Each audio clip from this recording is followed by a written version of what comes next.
Alright, welcome to today's episode. What do you call it?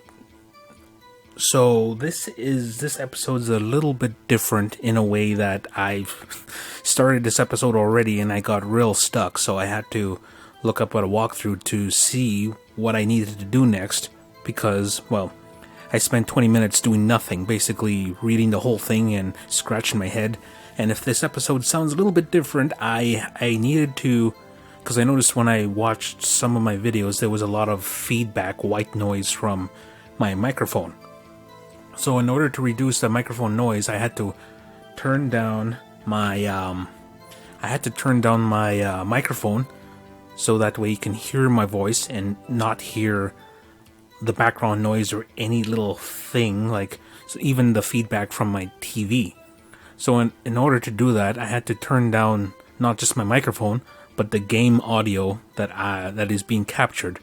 So that leaves me with a very quiet video.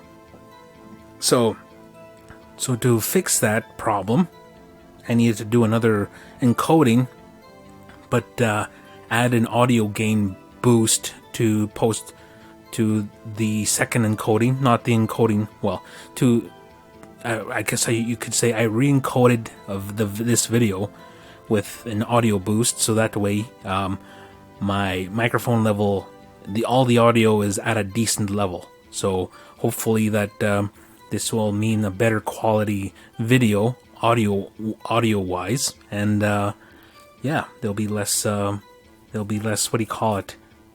There'll be less white noise on my microphone. Anyway, so I know what I'm supposed to do here. I gotta do this and present. Look at that. Witness, do you know what this is? Are you trying to test me? I sell lunchboxes for a living, you know. That's a knife. The knife. The knife that was in Mr. Edgeworth's trunk. Indeed, it is my knife. Rabble. What's with this case? The bloody murder weapon, a red car, all belonging to a prosecutor there? The defendant is the chief prosecutor of the district, right? Mommy, are the prosecutors bad people? Why is there a kid in here? The defense has a request. That's the first time I've heard the, people in the courtroom say stuff. We ask that the witness provide an accurate testimony. What's that, rookie? In your testimony, you stated that Lana Skye planned this murder, and that's why she was wearing those special gloves. Seems like a natural conclusion to me. The gloves do indicate planning. However, why would she not also prepare the most important thing, the murder weapon? Oh. That was her O face. This knife just happened to be in the trunk of that car. Ladies and gentlemen, if you're gonna plan a murder, then don't forget the weapon. Dun dun dun. She took that rather harshly. Order. Great. Now the tide is turning in our favor. Great show, Mr. Wright. My sister's as good as free. No, tisk. Right. I believe the next lunch you'll be eating is humble pie. What? I hope you weren't deluding yourself into thinking that the tide has turned. Not over such a trifling detail. But this shoots the hole in the whole premeditated theory. Bah. The prosecution could care less if it was premeditated or not. The only one who seems to care is that lunch lady over there. The defendant, Lana Skye, murdered a detective with a knife. That is the only thing that the prosecution needs. That is the only thing the prosecution need prove, nothing else. Very good, Mr. Prosecutor. I suppose you think you're clever now. But you know that, as well as I do, that she planned on killing him. It was planned. If she wasn't, Why would she... Oh, I believe I'd like to hear your testimony again. Witness, please tell us only what you saw, not what you thought. How dare you? I'm cool. My powers of deduction are not to be underestimated. Really now? Angel's deduction. I better save right here. Okay, let's see. Save. Yes. Just in case we mess up again, we can come back and look up a walkthrough once again. Angel's deduction. Lana Skye intended to murder Detective Goodman. Oh, that's why she called the victim all the way to the prosecutor's office.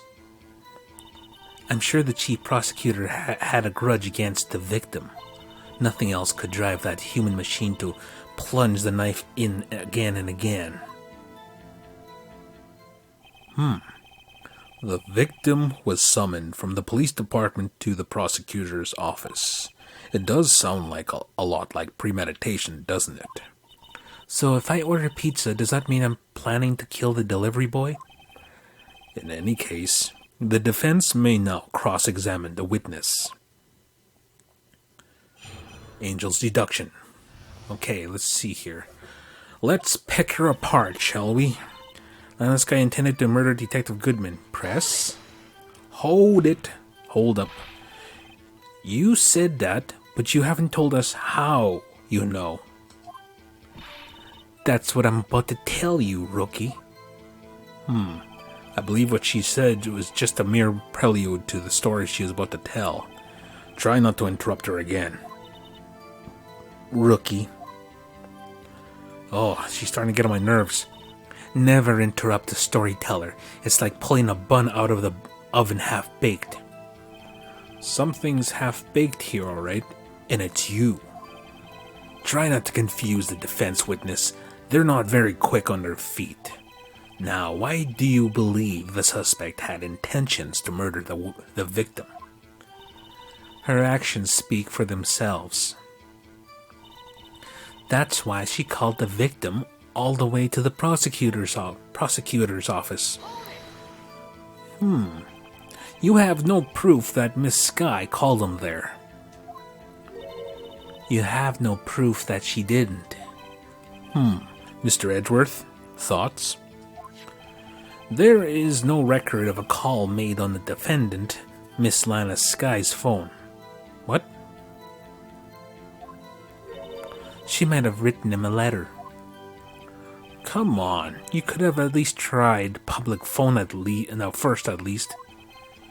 In any case, the victim came to the prosecutor's office where he was murdered. I'm sure he had a reason to be there.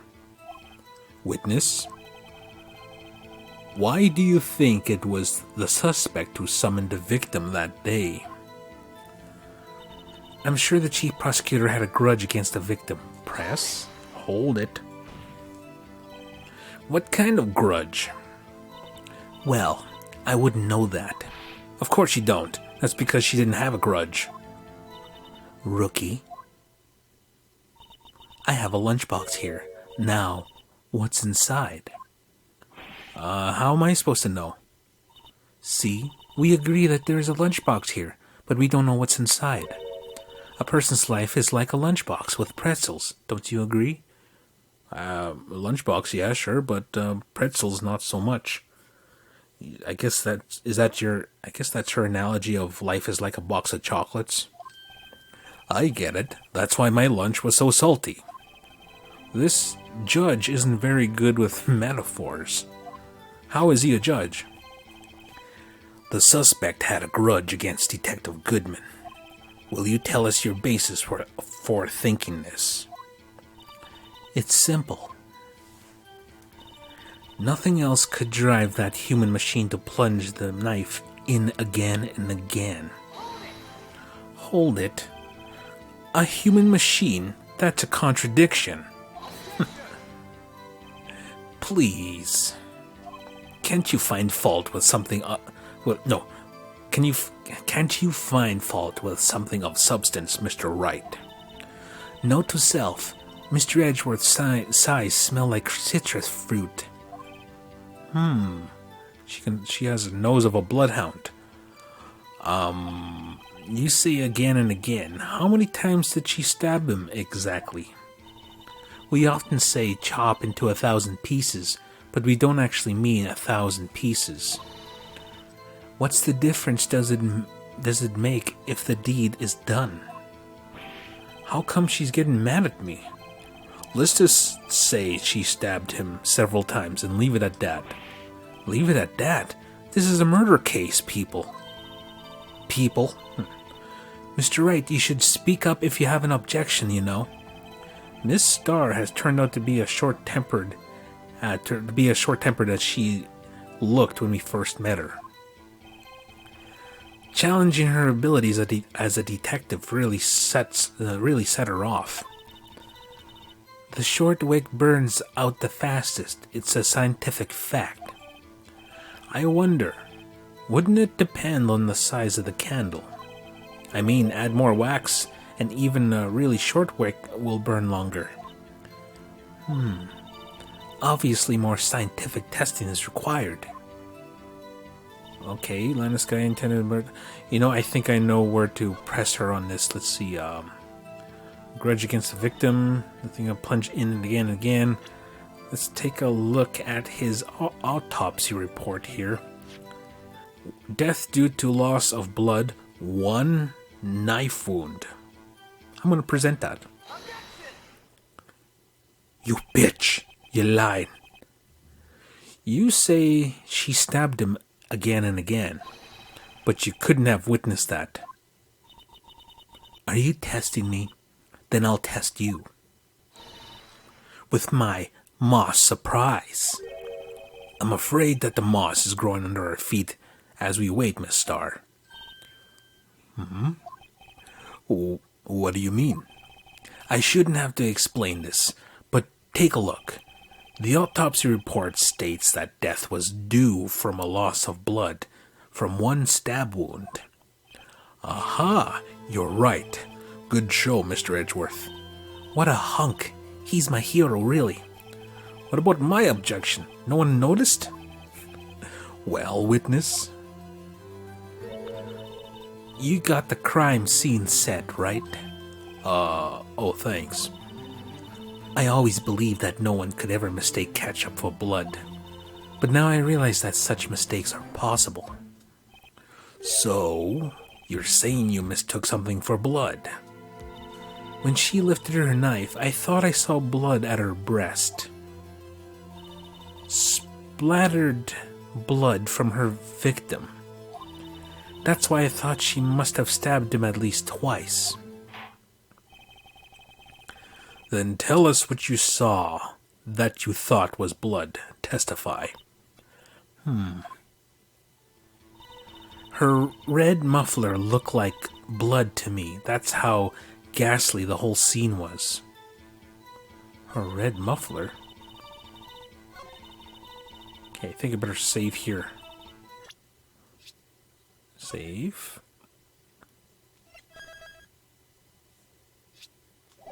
Okay.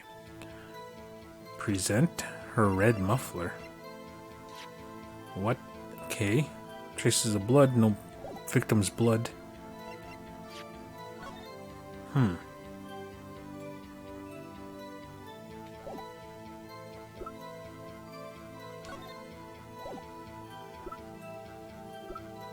Let's see, I don't know.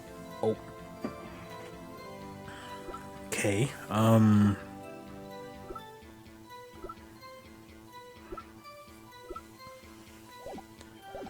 Okay, let's see. I'm sure the chief prosecutor had a grudge against the victim. Red muffler looked like blood.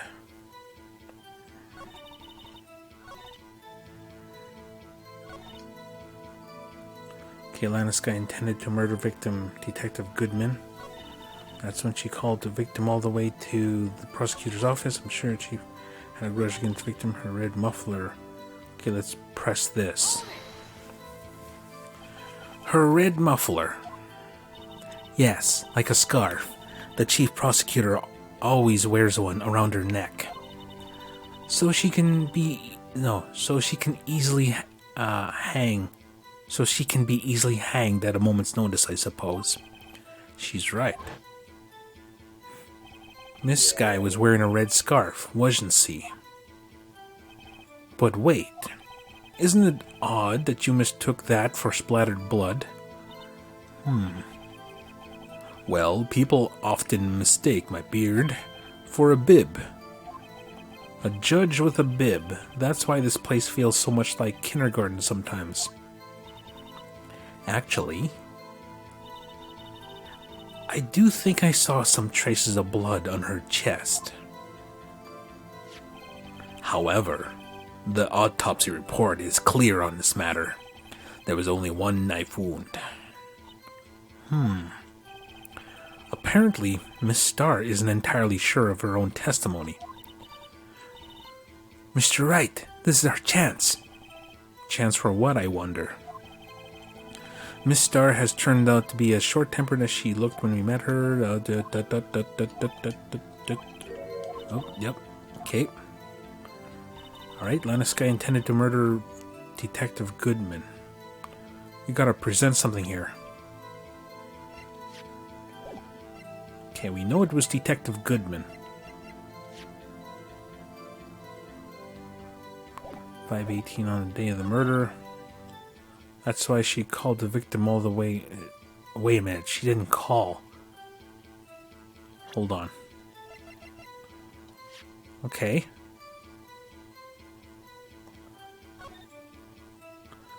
Didn't, what do you call it? Didn't, what's his name, Edgeworth say that there was no record of the phone call?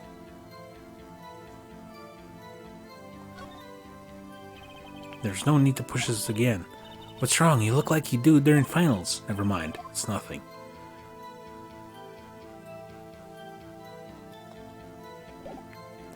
Okay, present.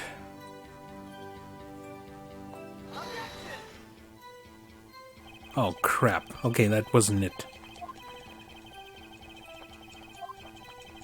Aren't they... No. Didn't, what's his name? I don't think that won me any points with the judge. Wait a minute, that's why she called the victim all the way to the prosecutor's office. Okay. Present. How did she call him? She didn't call him.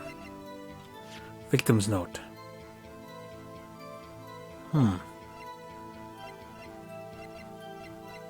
Okay, Edgeworth's knife. 512. I need to present something.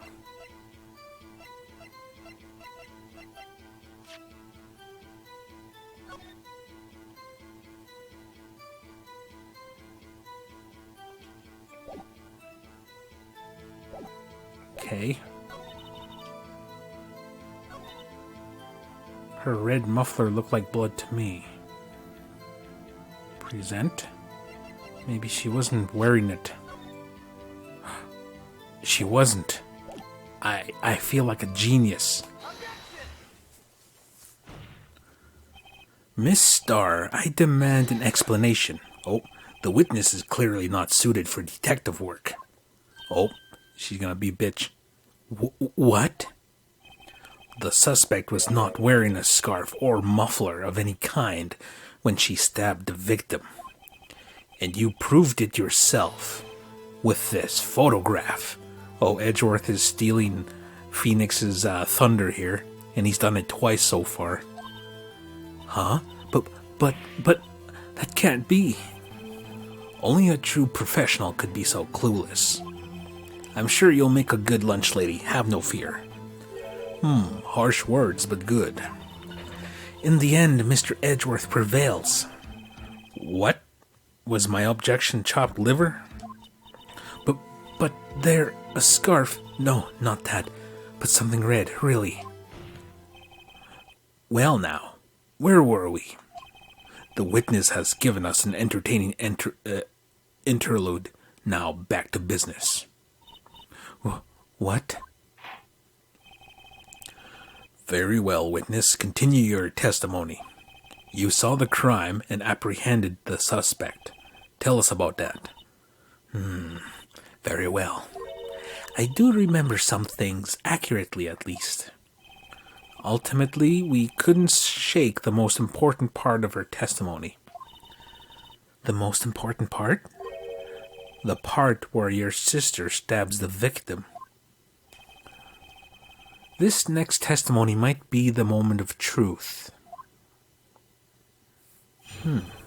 Apprehending the suspect.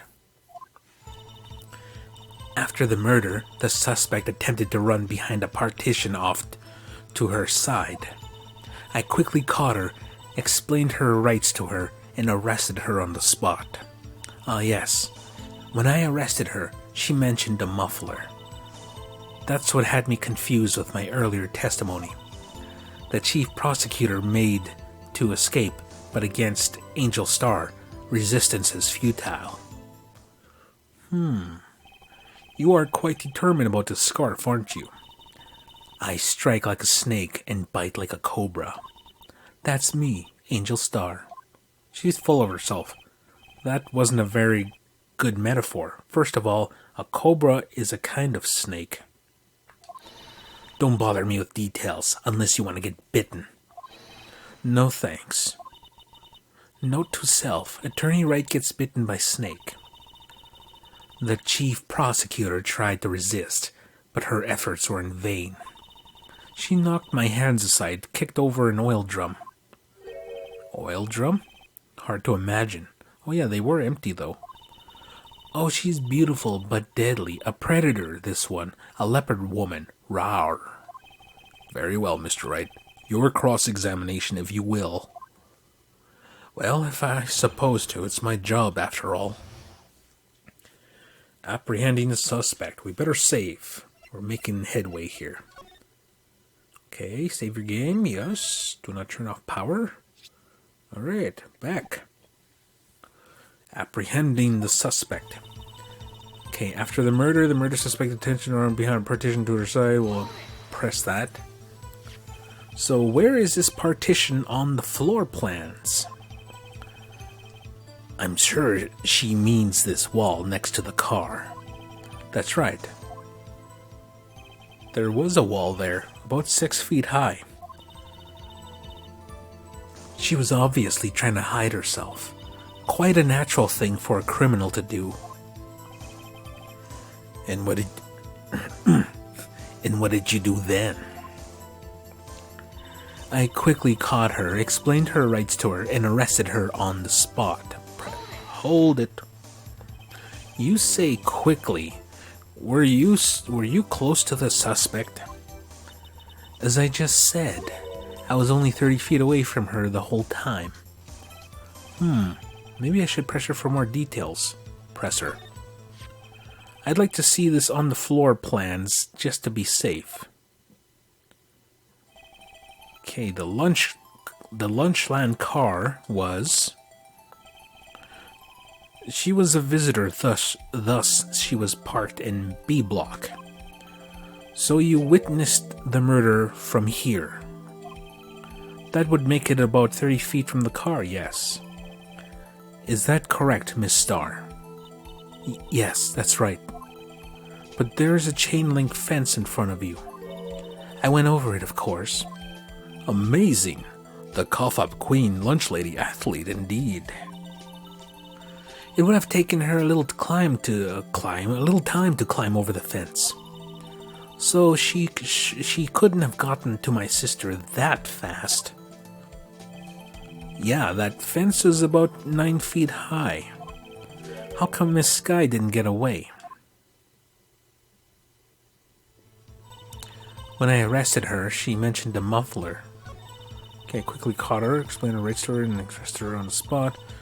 She mentioned a muffler. She mentioned the muffler.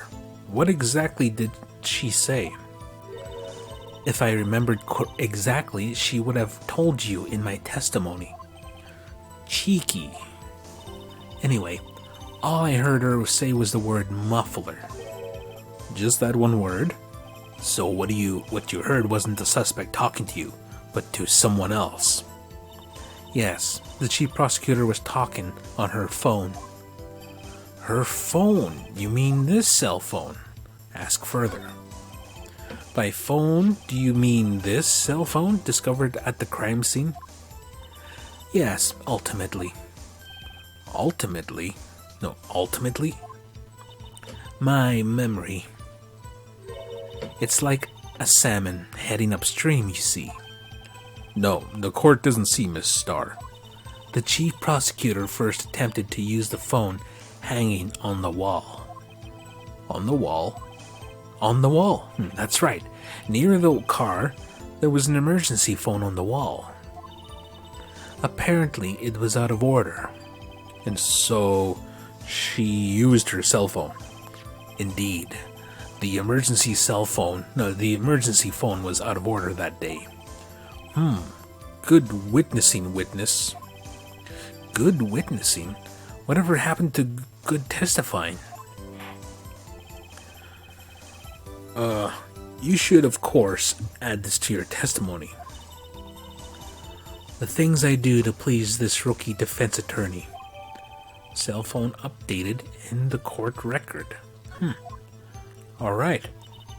Okay, she gave up trying to use the phone on the wall and just used her cell phone. Let's take a look at the cell phone here. The word muffler was overheard during a call made to Emma at 5:18. Check. Wonder if there's a phone record or anything.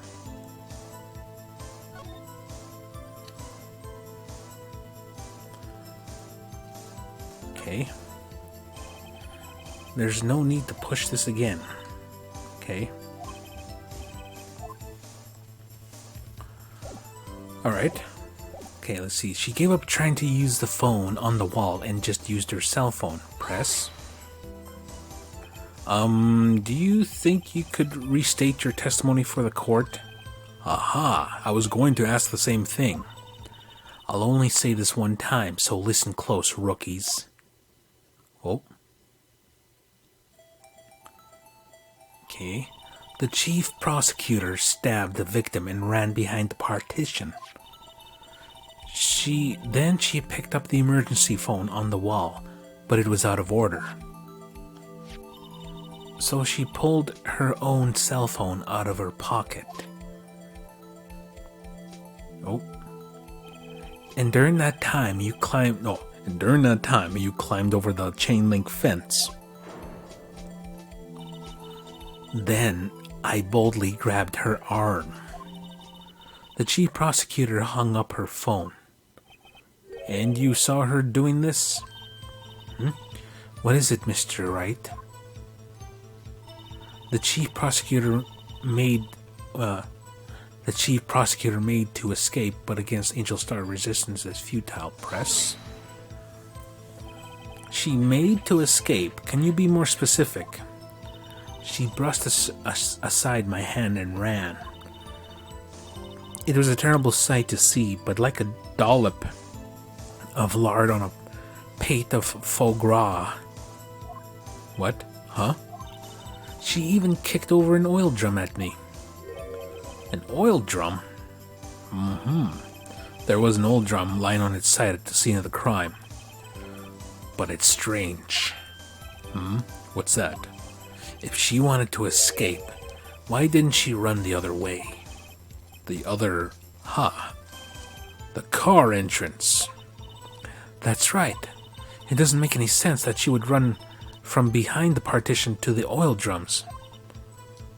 It looks like, what's his name? Edgeworth wants to become a, what do you call it? Not a prosecutor. A defense attorney. He's kind of slowly heading that way, it seems. Excellent. More mysteries. I wish we could solve a few before finding more, though. So Miss Sky tried to run. I'm sorry my sister's so suspicious, Mr. Wright. Not as sorry as I am. But she didn't do it. You have to believe me. Okay. Alright, let's see. Quickly caught her, explain her rights to her. I think after all that, I'm gonna save with the intro. Like, I pressed her already. Alright, and then quickly caught her, explain her rights to her, arrest her on the spot. I arrest her, she mentioned the muffler. She gave up trying to use the phone on the wall, and you just used your cell phone. Present. How could you see through a wall?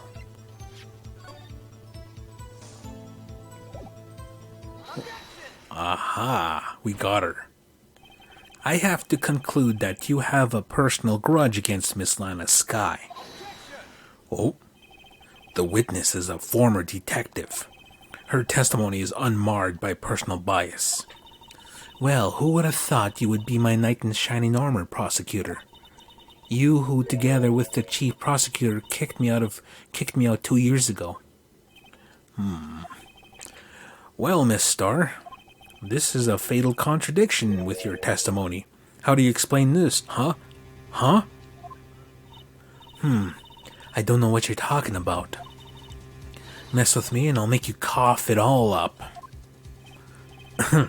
Let's look at the floor plans. You said you witnessed a crime from this point. However, if that's true, you couldn't possibly have seen Miss Skye making that phone call. Oh, how the Oh, how the turntables. I believe you see what I'm getting at. That emergency phone was on the back side of this partition. If indeed you were in B block, you couldn't have seen it. What? Order. What is the meaning of this? It's simple, Your Honor. She's not coughing up lunch. She's coughing up lies. Oh. That's quite a claim, Mr. Wright. Perhaps you will allow me a question. Tell us exactly what lie this witness has told the court. Here's where the counterattack begins. I can't afford to get this wrong. The witness lied about... Okay, I'm going to save. Because I don't want to come back to this point again. The witness lied about what she saw, where she saw it, the order of events, or what she saw. Yeah. She lied about what she saw. In other words, she didn't see Miss Skye using that emergency phone. It does seem hard to imagine. How could she have? Very logical. What's the matter, Star? Cat got your lunchbox? Right in the lunchbox? Miss Wright, Mr. Wright, I hate to bother you while you're celebrating your victory. But why would Miss Star lie like that? Huh? Why would she say that my sister tried to use the phone but failed? It doesn't make any sense. Why lie about something so insignificant? Oh, dang, she's right. I mean, maybe she really did try to see her... maybe she really did see her try to use the emergency phone. I see no room for doubt here. You ordered the patooey on the rice, right? Mr. Wright, and I thought you had something there. One more try. I see it in your eyes. You haven't learned your lesson, have you? Tell us exactly what lie this witness had told in court. Here's where the counterattack begins. I can't afford to get this wrong. Okay. Gonna reload. Title screen. Yes. I don't want to lose too much. Continue. Save point. The order of events, I think. That's what I think. She lied about the order of events. Miss Skye used that emergency phone before the murder. I see. I haven't thought of that. That took the wind out of her sails. Mr. Wright, I hate to bother you while you're celebrating your victory. But why would anyone use the emergency phone before the murder? Huh? Just when you think he can't sink any lower, he amazes us. I applaud you, Mr. Wright. You ordered the orange peel lunchbox, right? I guess that teaches me to not get excited before the evidence. Oh, one more try. Oh, I guess I was wrong 3 times. 3rd time's the charm. Okay, so it's the last one that okay, where she saw it. She tried to use the emergency phone, but it was out of order. What is significant about this fact? Nothing. It would be pointless for her to lie about it. Pointless to lie, I see. The witness did actually see Miss Sky using the emergency phone. In other words, Miss Starr witnessed the crime from a different location. Oh, a different location. Now that's a pointless lie if I ever heard one. F you! Before you call my lie pointless, at least let me tell it. Let me ask a question to our clever wordsmith, Mr. Wright. Just where was the witness when she saw the crime? All the testimony we heard until now points in one direction. The place from where Miss Starr witnessed this crime is here. The security room. This is the only place where she could have been. The security guard room?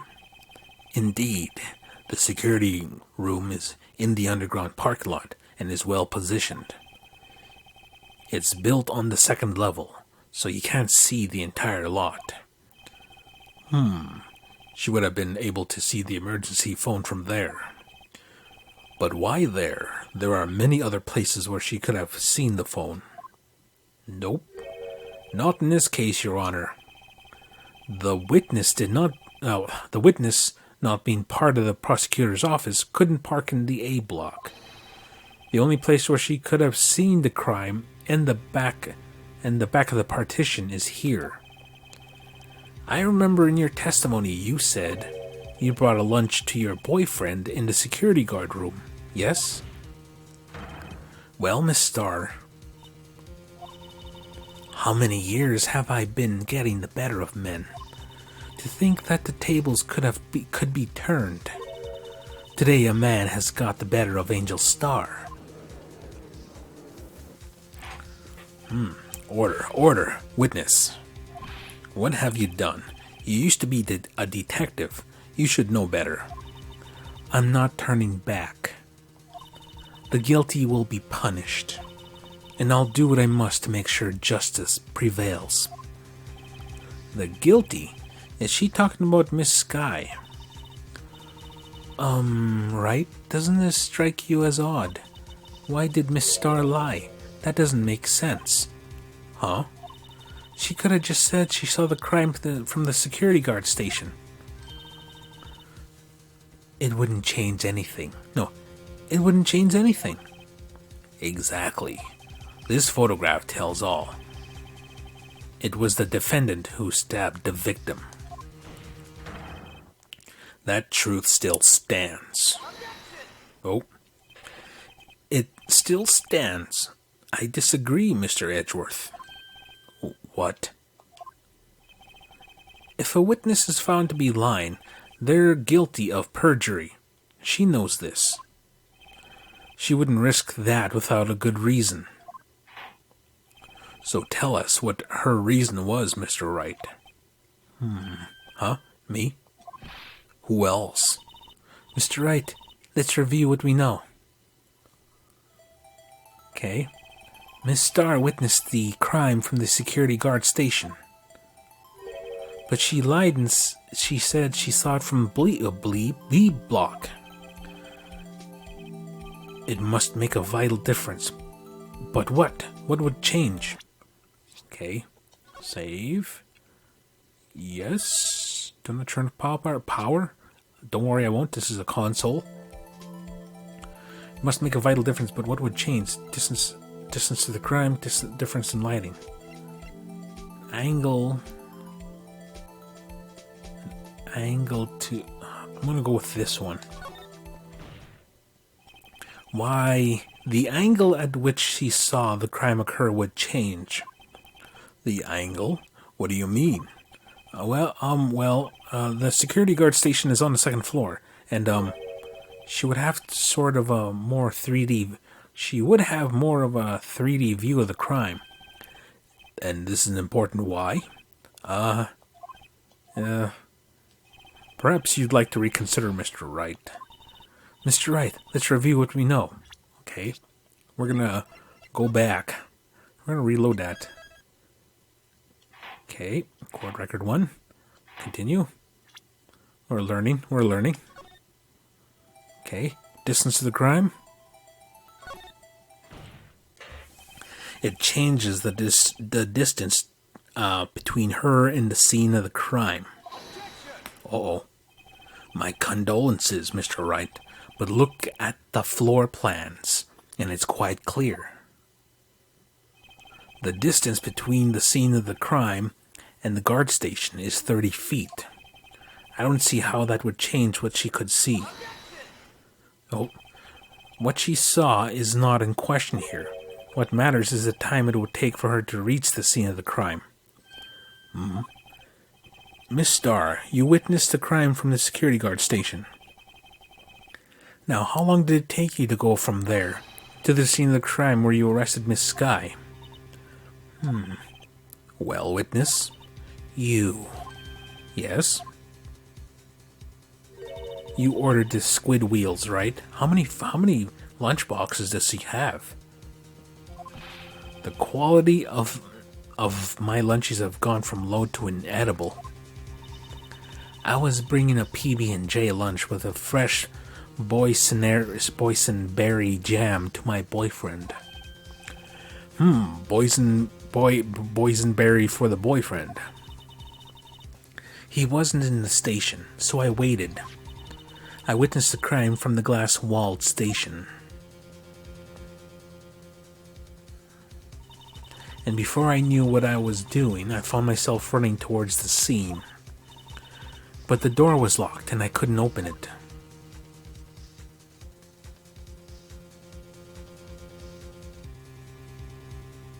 Oh. That's why I had to go through the visitors' parking lot in B block. That's quite a detour. Yeah, that is quite a detour. Her testimony's just changing up now. It probably took me at least 5 minutes to get to the scene of the crime. 5 minutes?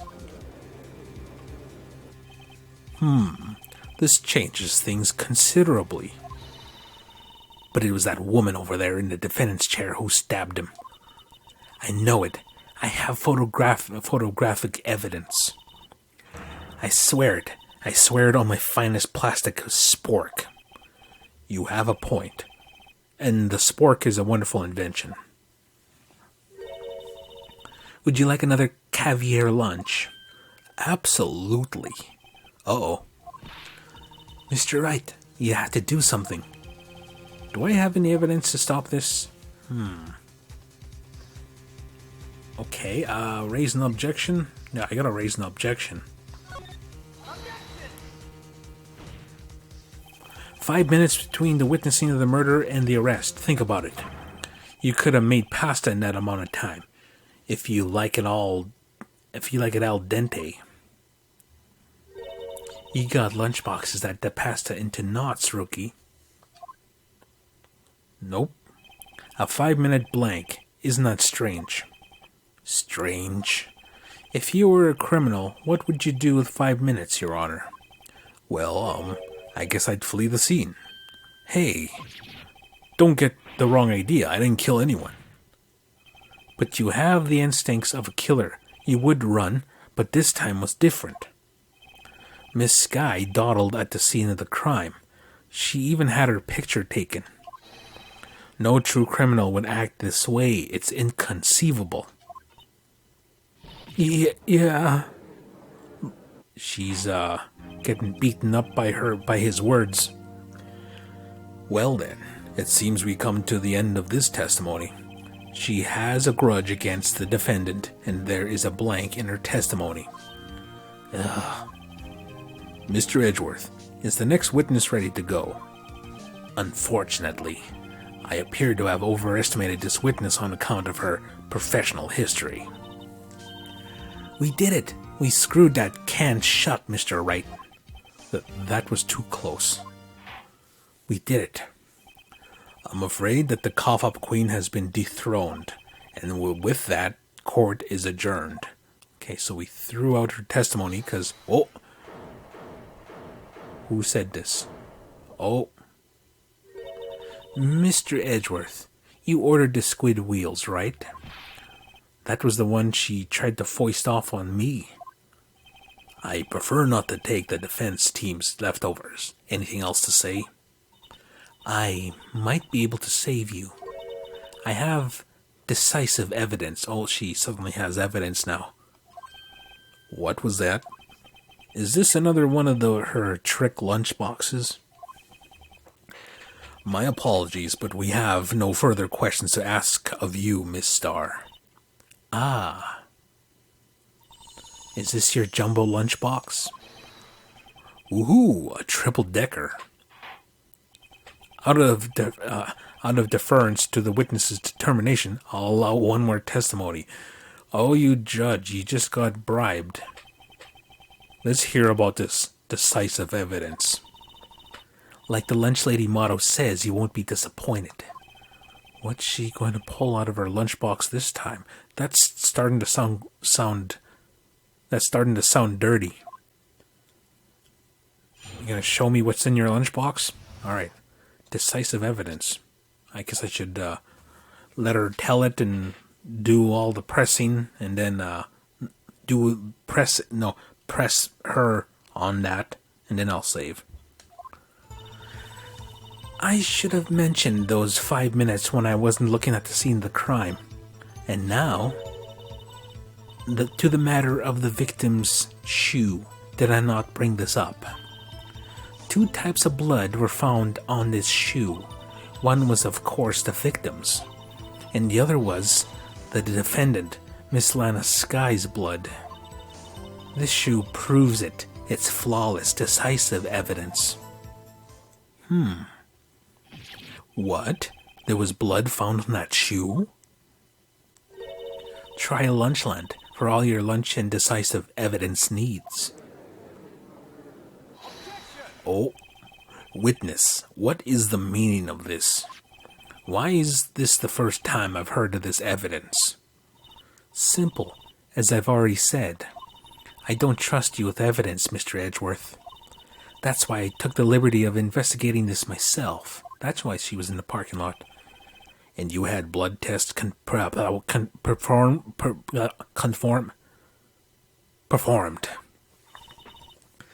Didn't I mention I have 3 boyfriends in forensics? Of course you do. In any case, Your Honor, I can't accept this as evidence. What? You must know the 2 rules of evidence law. Rule number 1. No evidence shall be shown without the approval of the police department. In other words, this shoe is illegal evidence, at least for the time being. Is that right, Mr. Wright? It seems so. Edgeworth is sure celebrating. Look at him. Wipe that smug off his face. Not so fast, Mr. Edgeworth. Don't forget, I used to be a detective. As I mentioned previously, this shoe has already been tested by a member of the forensics department. As you can see, it was approved by the police department as of today. Even the general public can produce official evidence, Mr. Edgeworth. Oh, he's pissed off now. Is that right, Mr. Wright? It seems so. Edgeworth is looking pretty sullen. Actually, it looks like he wants to, wants to punch her, he wants to uppercut her right in the lunchbox. You could at least study some evidence law Really?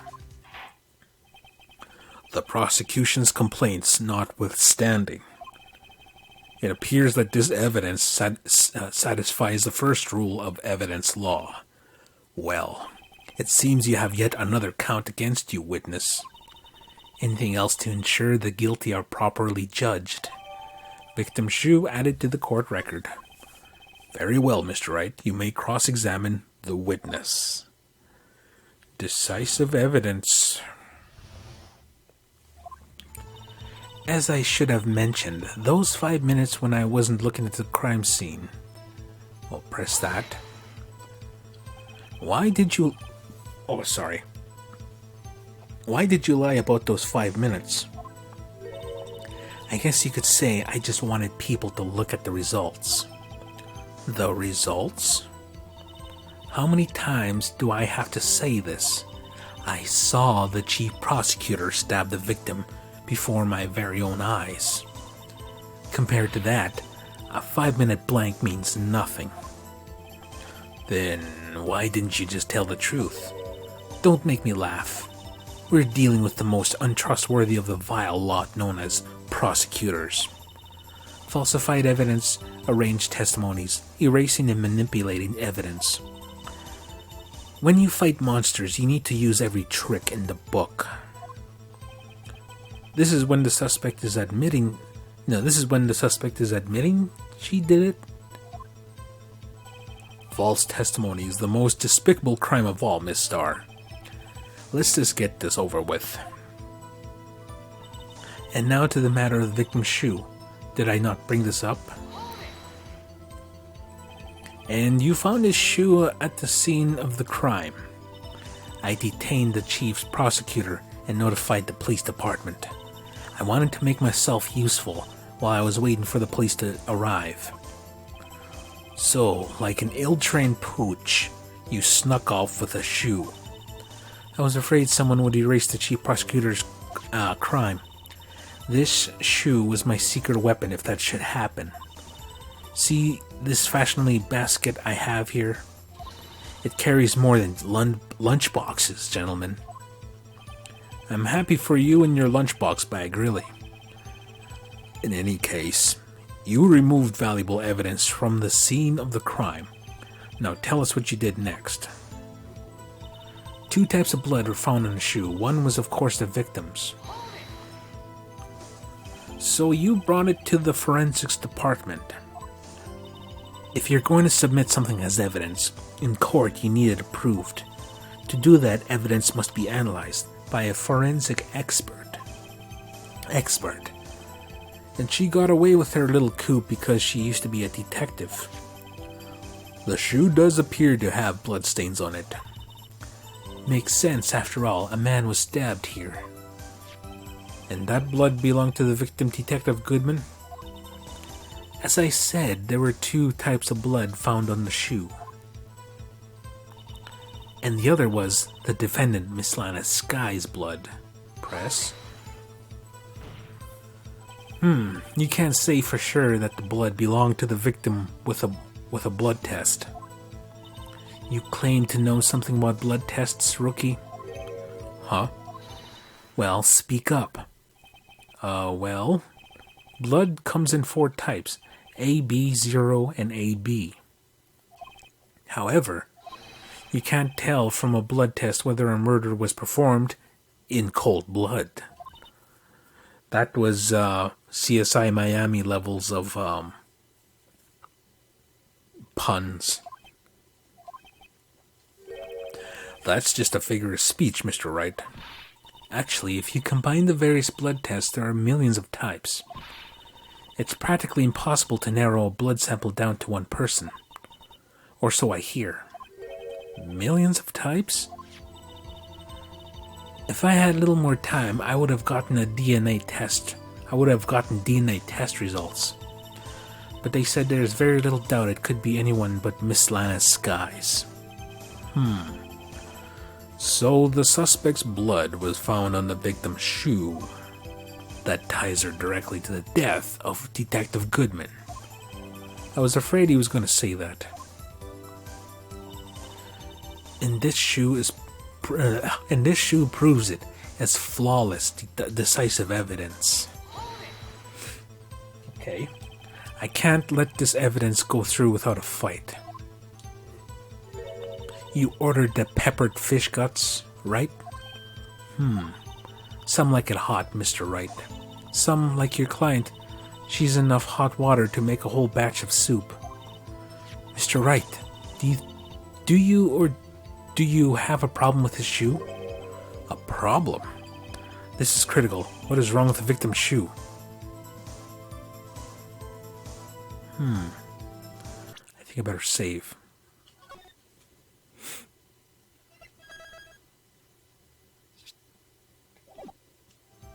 There's a problem. If I'm not imagining things, I'd say there is one critical problem with his evidence, a clear contradiction. That gleam in your eyes. You're still young, rookie. I'd give you a peppered fish gut now. But you couldn't take the heat, could you? Let's hear what Mr. Wright has to say. What is contradictory about the victim's shoe? Show us a problem with his evidence. Oh, I guess I need to look at it.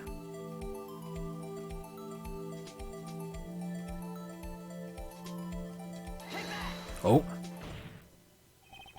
I wonder if you noticed. There's blood on the bottom of the shoe. Don't mess with me, rookie. Or it'll be your blood on the bottom of my shoe. Indeed, there is quite a bit of blood on the bottom of the shoe. And what does Edgeworth have to say? Yes, there is blood on the bottom of the shoe. It makes sense. The victim was stabbed with a knife. What could possibly be contradictory about blood, on the bottom of his shoe?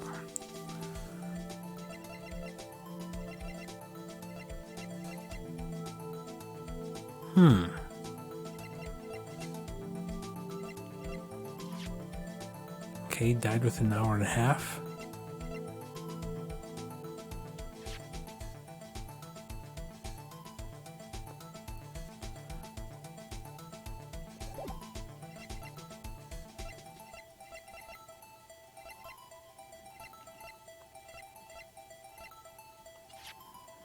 White enamel stone bears traces of blood from Goodman and Lana.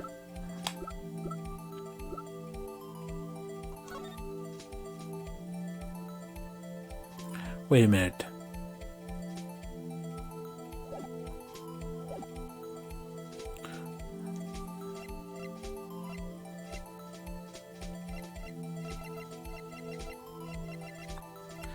I don't know what to do here. I mean, this crime scene photo has,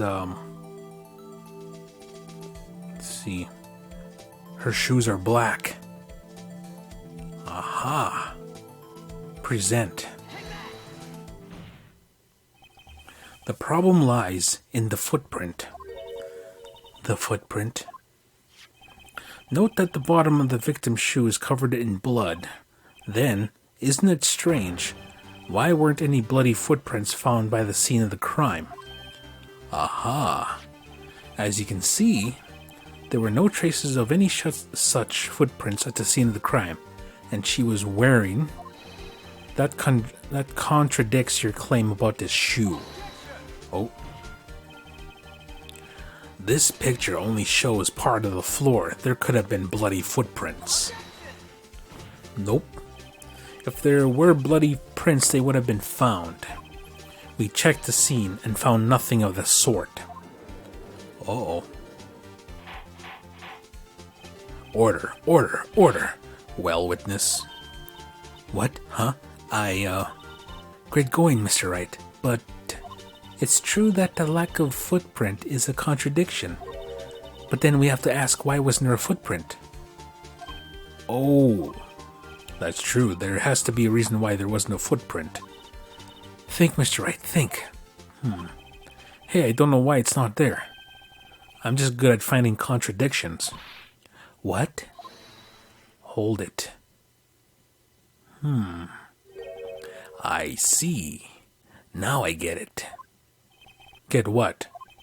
Our witness is more devious than I gave her credit for. We were hoodwinked to the very end. But she slipped. There is one vital hint to the truth in her testimony. What are you talking about? Think back to when she told us about apprehending the suspect. The chief prosecutor tried to resist, but her efforts were in vain. She knocked my hands aside and kicked over an oil drum. Oh, she's beautiful but deadly, a predator this one, a leopard woman, rawr, rawr. I thought that was a strange thing for the normally cool-headed chief to do. No kidding. Now, witness, allow me to ask a very simple question. This oil drum, was it empty? Oh, that? I'm not sure I liked your attitude, Mr. Edgeworth. Though apparently you're not the slowest conveyor belt in the lunchbox factory. Witness, well, was the oil drum empty? The oil drum kicked over by the chief prosecutor was brimming with water. Water? What does that mean? Still don't get it, Mr. Wright. Do you want to know the reason she knocked it over? The real reason. Ah-ha! You don't mean... Yes, the suspect knocked over that oil drum for one reason and one reason alone. To erase the bloodstains that would become evidence against her. Whoa! That ties things up quite nicely. The bloodstain left on the victim's shoe tie her quite clearly to this murder. Then after the deed was done, she knocked over the oil drum to erase the telltale signs. Why, that's a prosecutor's specialty, erasing evidence. That reminds me, Miss Skye's right hand was hurt. Didn't she say she cut herself when she stabbed him? So my sister's blood on the shoe, that's when it happened. Well, I see no reason to prolong this trial. Mr. Wright, do something, please. What? What can I do? Your sister has confessed to the crime, and she tried to conceal it. But... Enough. There is no need for further debate. The verdict, Your Honor. Very well. But Angel Star is on the prosecution side. She could have been lying about the water. This court finds the defendant Miss Lana Skye. Hold it. Oh. Little girl, what did you just say? Huh? Me? Did you just say that I, Angel Star, was on the prosecution side? Oh, we struck a nerve there. Well, she struck a nerve there. Well, yeah, you are. You're saying my sister hid evidence by erasing the bloody footprints. Well, I thought you had your fill, but here you are demanding a second helping. Another lunchbox, a lunchbox called evidence. Oh, wait, witness, don't tell me you have something else. Oh, you've reached your verdict, Your Honor. Any further comments will be held in contempt of court. Your threats don't scare the cough-up queen. Look at this. A photograph. I had this just in case anyone had the gall to suggest that the white shoe didn't belong to the victim. Oh, she just keeps producing evidence after evidence. I see no room for error in this evidence. Mr. Wright, wait, look at the asphalt in the photo. Hey, it's clearly wet. Erasing the last trace of doubt from the court's mind, immediately after the murder, the crime scene was washed with water. I'm sorry, Mr. Wright. I guess I couldn't help after all. It's not your fault. I knew I couldn't win this case from the beginning. And it seems that this is what your sister wanted anyway.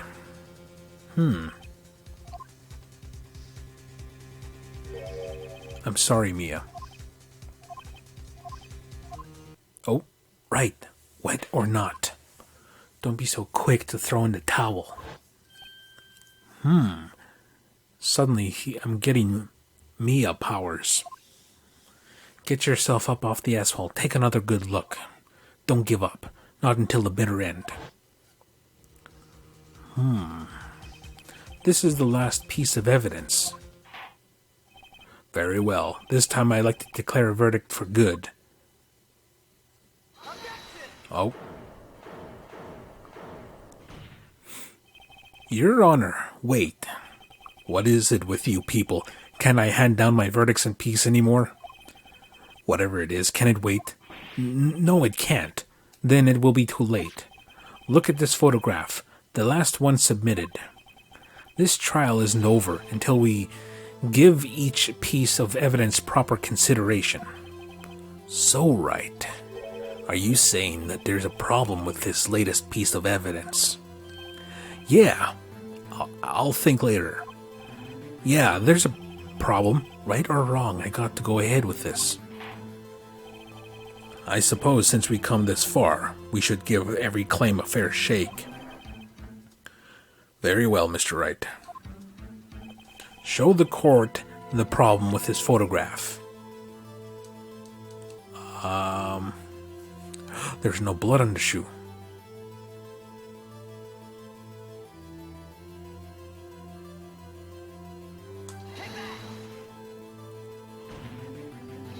Well, it's probably here, don't you think? Nope. As your elder, Mr. Wright, will give you a piece of advice. When you point out something, at least remember to keep your eyes open. I believe he's trying to say that no one's falling for your bluffs, Mr. Wright. Open your eyes, Mr. Wright. Think scientifically. Suppose you come this far, okay.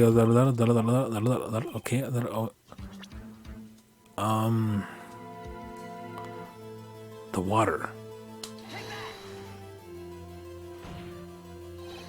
Well, it's... Oh, man. What do we point at?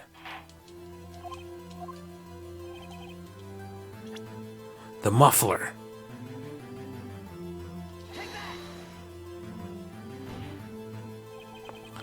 The problem in this photograph is here. Maybe that's why she mentioned the muffler. What's this? There's something poking out of the car's muffler. Wait just a moment, Mr. Edgeworth. Oh, wait, there's something out of the muffler. Your Honor, you just said muffler. However, I see no trace of a muffler or a scarf of any kind in this photograph. A muffler is also part of a car or motorcycle, Your Honor. Just think of it as part of the exhaust system, a pipe. I see, and I see. What's that suspicious-looking cloth sticking out of the car's muffler?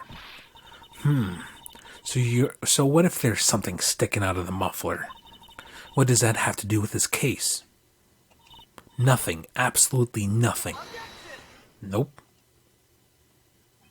Sorry, Miss Starr, but it's not going to be that easy. In fact, you've already told us why this is important to the case. You said as much in your testimony. What? Let's hear what Mr. Wright has on his mind. Tell us why you think this piece of cloth... tell us why you think this piece of cloth in the muffler is related to this case. Dang.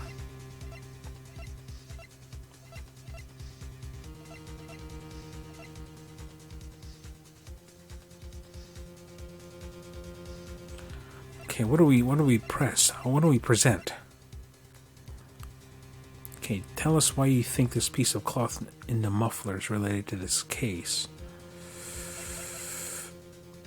I think because of the cell phone call? Miss Starr, recall your testimony for the court. Ah, yes, when I arrested her, she mentioned the muffler. That's what had me confused in my earlier testimony. Muffler? Yerg. Could it be that the muffler you heard mentioned was actually this exhaust pipe? If so, that means this piece of cloth is vital evidence. Oh, she's being killed. Your poor pride. Well, it seems we will have to suspend proceedings. Suspend? I find myself wondering about that piece of cloth. If we leave any question unanswered here, we do a disservice to the law. Have the car at the crime scene inspected at once and bring me that cloth. The verdict will wait until after we've seen all the evidence. Agreed? I suppose so. Whew, that was close. But we made it. At least for now. The court will adjourn for a 30-minute recess. It's lunchtime after all. He's still hungry. To be continued. Well, that was quite the first day there. Yes, of course I will.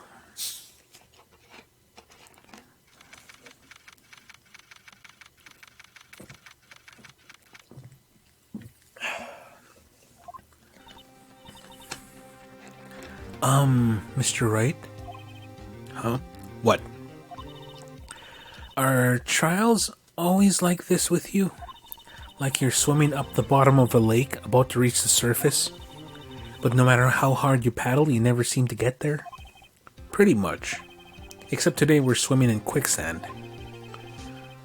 So, what happened to your sister anyway? Apparently she got called off to the judge's chambers. Probably to do with that piece of cloth. So this is where we turn this trial around, right? Our only weapon, a tiny, insignificant piece of cloth. I'm the one who's starting to feel tiny and insignificant, to tell the truth. Hola, partner. Oh, it's the cowpoke. They say you show a red cloth to a bull, it'll fire up its temper. That's what they told me when I was a young un, at least. Officer Marshall. Though I come to take a look to see at how the trial's going, looks like I'm late. They got the place locked down tighter than a fort in enemy territory. What is going on over there anyway? All the police I've seen these last 2 days have really been on edge. Don't you got enough on your plate without worrying about other people, compadre? Why? I read the words, but I didn't comprehend what I was reading. You could be worrying about the chief prosecutor's taste in mufflers, for example. Officer Marshall? The whole muffler thing didn't have to do anything to do with scarves. She wasn't even wearing a scarf. Oh, what'd you say? Oh, you don't say. Now, don't that just beat all? I've seen the red breeze blow at her slender neck many a time.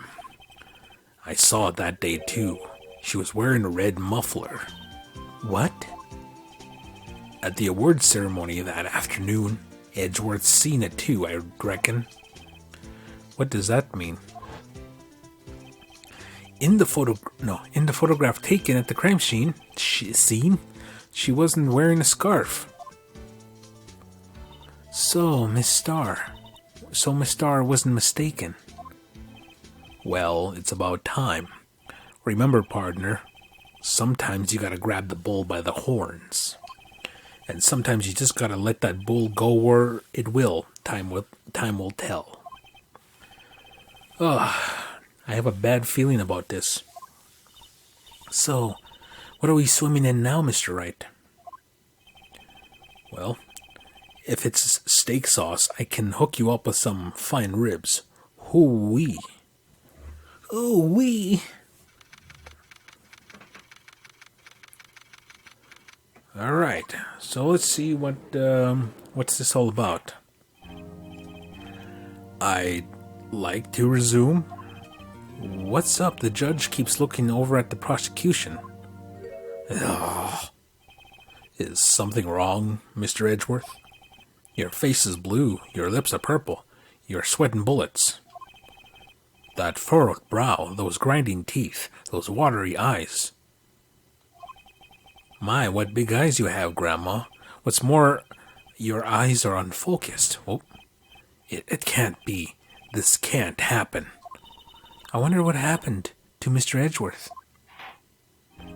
Well then, I believe it is time we continued on with this trial. During our recess, I had requested that the prosecution conduct an investigation. This is unacceptable. What's going on here? It seems our prosecutor is beside himself. Excuse me, knock knock. Who's there? Who the heck is this guy? What's with this guy? A strange stuffy aura seems to be filling the courtroom. Hey, the temperature rose 5.7 degrees when that man came in. Who on earth is he? Ah, it's you. Okay. Is he gonna say anything? Oh, ho, ho, ho. Sorry I'm late, Udgy. The rows are packed, it's just me. Long time no see, Udgy. How you been? Swim much these days? Hello. No, I've been so busy. Busy, smidgy, Udgy. My boy, you have to make time to relax. Yes, indeed. Udgy. He seems to be his nickname for the judge. I'm afraid you're right. Very afraid. Sorry, but who are you? Aha, so you're Wright, the attorney. I heard good things about you, son. Thanks.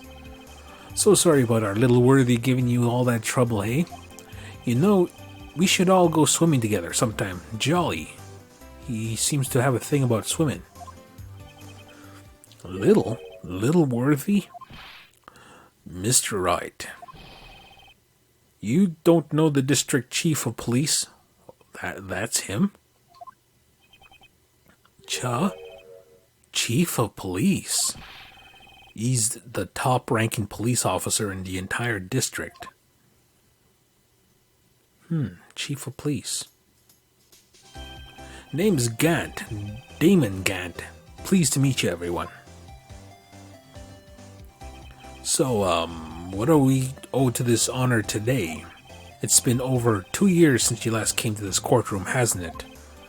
Well, it's worthy here. Look at the poor fella. I just thought I'd help out by bringing this. Hey, that's my sister's muffler. So Miss Star wasn't seeing things. When the crime occurred, Miss Sky really was wearing that muffler. But to think that it was stuffed into that exhaust pipe. On Little Worthy's car, no less. So the muffler was in the muffler. It's really quite embarrassing even for us. What's this? It's what you call a switchblade knife. Quite perplexing, this. Chief, what kind of outfit are you running? Mr. Edgeworth? How could they miss such a vital piece of evidence? If your investigators are this lax, how do you expect us to do our job? Now, wait a minute, Worthy. I have no desire to hear your excuses. I'm telling you to wait. Or didn't you hear me? Have a look at this document, where it says person in charge of investigation. There's no mistaking that signature, Miles Edgeworth. That's no fair. The day of the crime I had You're head in the clouds because you got that award. I know how you feel.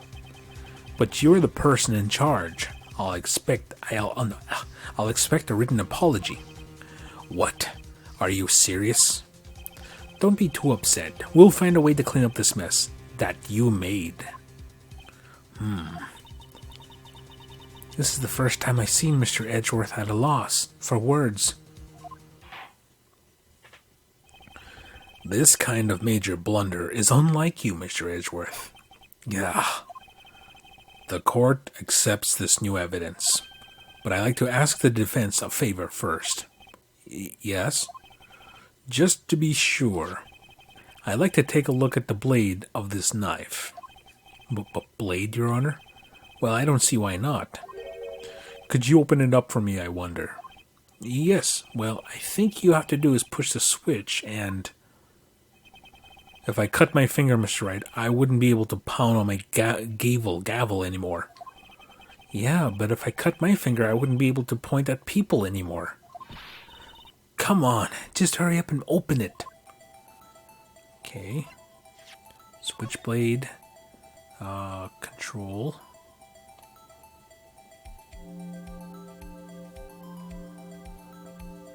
Okay. Switch. Don't scare me like that. I'm the one who's scared. Look at this knife blade. The tip is broken off. And this dark red stain. Blood? Switchblade knife added to the court record. This does not excuse the actions of the police department. I would like to hear an explanation from the chief of police himself. I'm terribly sorry, but could I ask you to testify for us about the split between the prosecutors and the police and this knife? Sure thing, not a problem, not even a little one, really. Okay, department and disorder. This knife is special, but I can't say how here.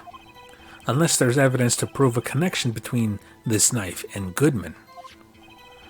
That was a bad day for the department. We weren't in any shape to do an investigation. A detective was killed at the police department, see? What a mess. The time of the crime? 5:15. Scary coincidence, eh? It's not officially linked to this here case, so I can't talk much about it. There was a murder at the police department? A detective? That's hush-hush information, Udgy. We haven't exactly announced it yet. Oh. Wait a second. You said 5:15. That's the exact time that Detective Goodman was killed at the prosecutor's office. Okay, so those two... Oh yeah, that's right.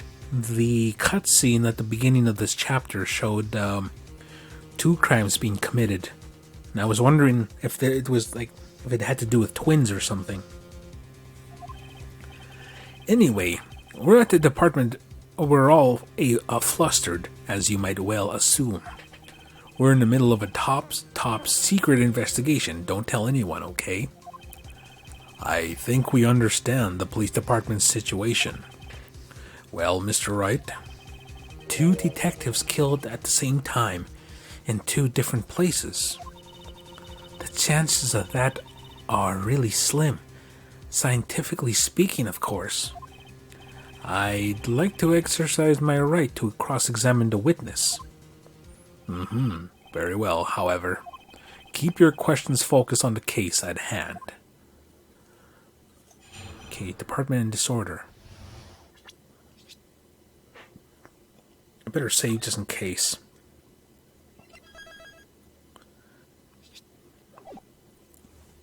Okay, department and disorder.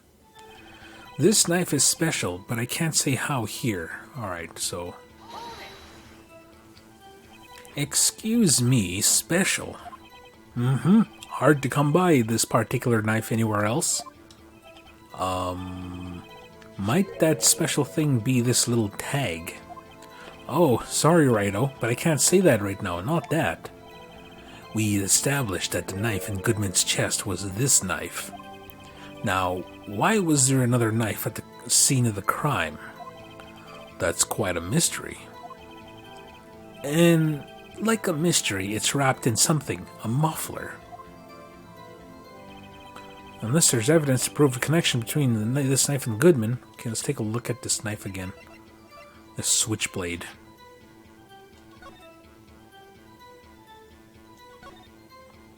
Okay, there's a small tag on the knife.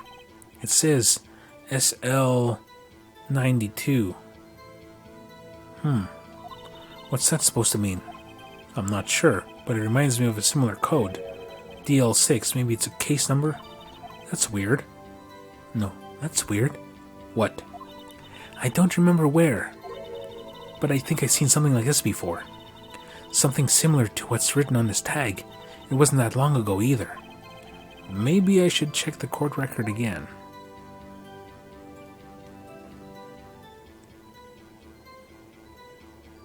Okay, SL92.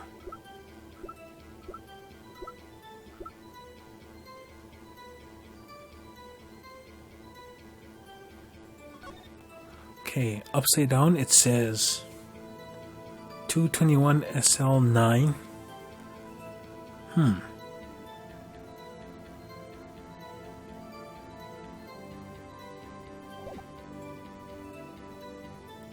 Okay, there's something important about that knife. So 221. Okay. So 221 is the date, but SL92 for some reason is something. Okay, it seems like this was a coordinated attack for some reason. I don't know why. Okay, let's go back. Okay, let's press him. This knife was found on the scene of our crime.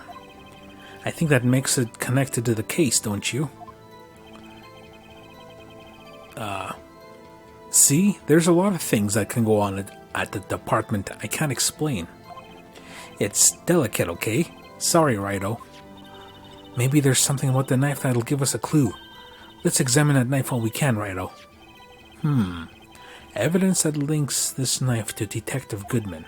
I think perhaps the pieces are falling into place. I should try presenting a piece of evidence that had me stumped all this time. So how were things down at the department?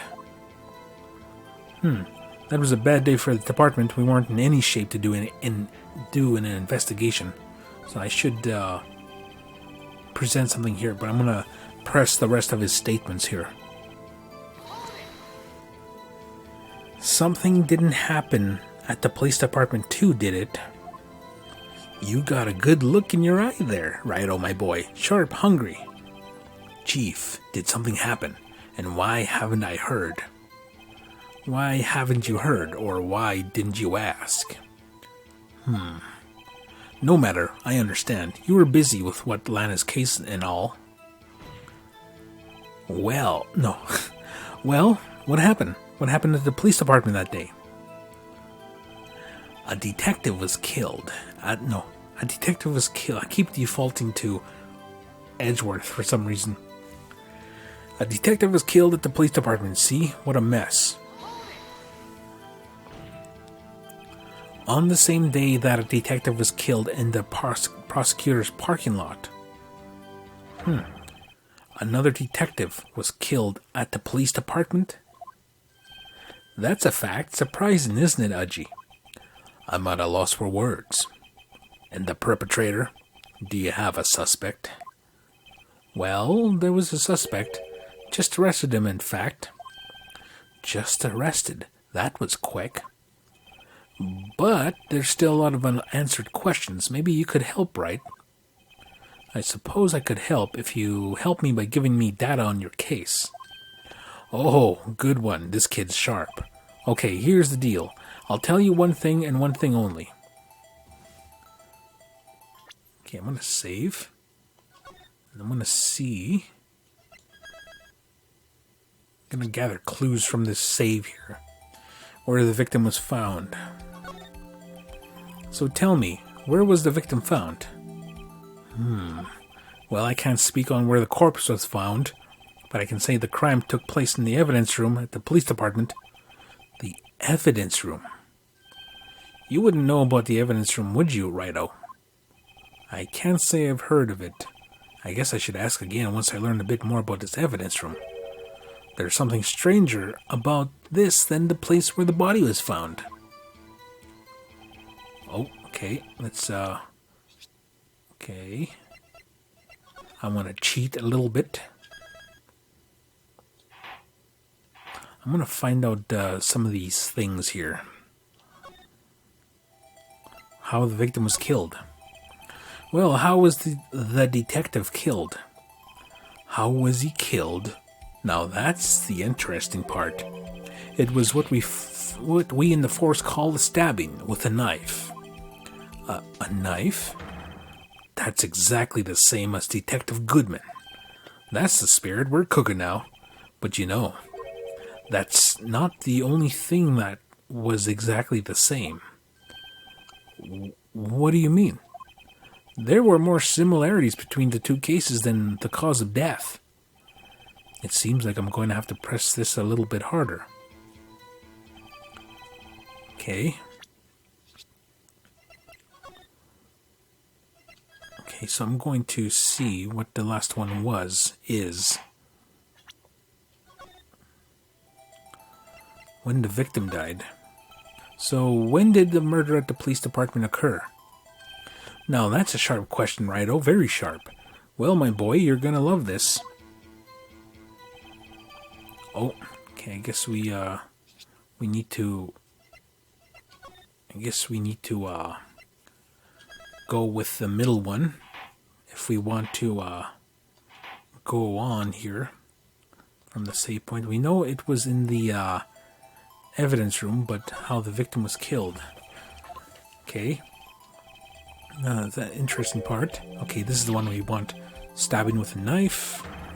Exactly the same. Spirit of cooking now, but you know, that's not the only thing that was exactly the same. What do you mean? There were more similarities between the two cases than the cause of death. It seems like I'm going to have to press this a little bit harder. Maybe the evidence room was highlighted, so I think I need to go with that one.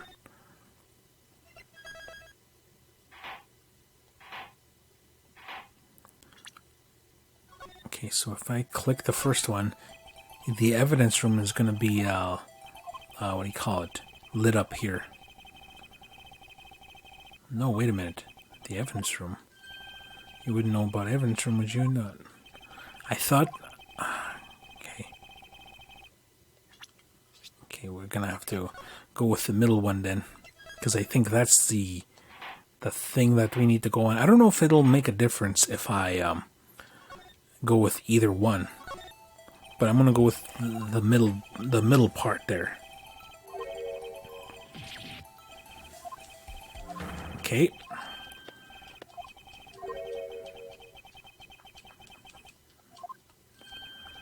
What do you mean? There were more similarities between the two cases than the cause of death. It seems like I'm going to have to press this a little bit harder. All right. Okay, the time of the crime, 5:15. Scary coincidence, eh? Press. 5:15. But that's when Detective Goodman was killed in the prosecutor's office. What? Funny, isn't it? A murder at the prosecutor's office and a murder at our place at the very same time. What are the chances? Coincidence? This is just my gut feeling, but I say there's a 0.0001% chance of that happening. Chief Gant, please tell us more about the incident. It's not officially linked to this case, so I can't talk much about it. Press. How can you say there's no connection? How? Because I'm the chief of police. I can't just say anything I please, Wright-o. You understand. Try to understand, Wright-o. Well, if you can prove there's a connection, more power to you. Maybe there is something that ties the two murders together. Whatever it is, I better find it and get to the bottom of this. 2 detectives were killed at 5:15, one at the prosecutor's office and one at the police department. That can't be a coincidence. And that knife. What was it doing in there? I'd better check this knife out. Okay, the knife, this is where I start, this is where I'm going to have to start presenting stuff. Yes. Okay, let's see. Knife and Goodman. So, I didn't mean to do that. I meant to, let's get that, okay, okay, present. I think it's this. Yeah. Alright. Now we're talking. Wait a second. At last, an honest-to-goodness objection. This knife has to do with something to do... No. This knife. This has to do... This has to have... I can't read. This has to have something to do with Detective Goodman. What do you mean? Aha, an honest-to-goodness, what do you mean from the judge? This is great. Look at the tag on this knife. It reads SL-9 2. And this is important. Why? Over here we also have a memo that was on the body of the victim.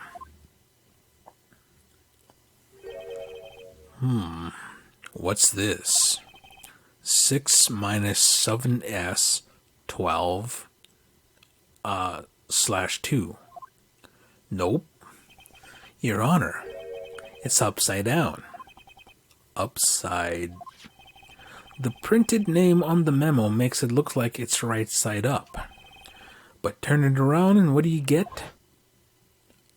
1221 SL-9. Aha. When he wrote this note, he was holding the paper upside down. SL-9. That's the same thing that is written on this knife's tag. Order. Well, Chief. Well. I guess the cat's out of the bag. You win, Righto. I win? What game is this guy playing? This knife was evidence in a case. It was stolen from the department's evidence room. That was a bad day, okay. Okay, so we need to press on this. This knife was evidence in a case. It was stolen from the department's evidence room. Press. So this knife was stolen. Yes, but on the day of the murder. It was evidence, you say. Was it, in fact, a murder weapon? Nice. Good show. A little worthy. It was a murder weapon as it happens. It was evidence from a case long since solved. So this knife was stolen on the day of the murder. And it was found in the exhaust pipe of Edgeworth's car. Hard to think there isn't a connection there.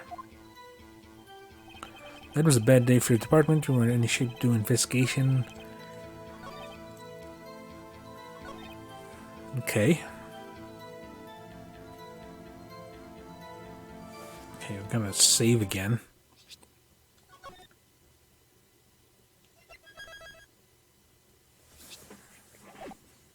Okay, okay, present. Let's see. So this SL, so 221 SL, okay. 221 SL9 and 92.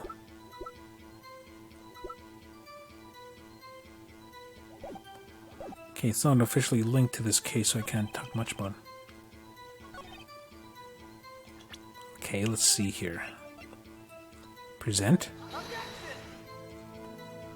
Oh, this is not good.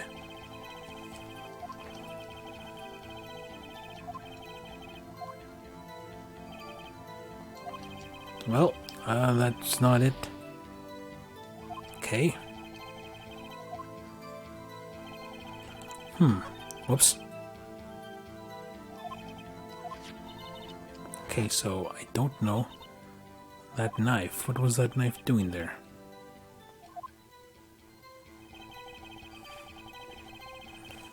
Okay,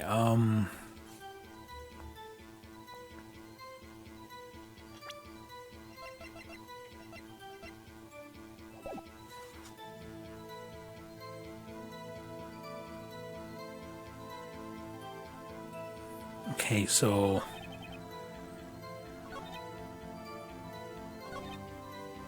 coincidence present.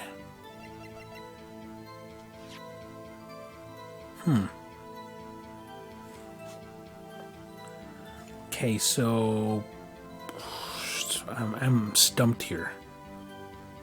Like, what do I do here?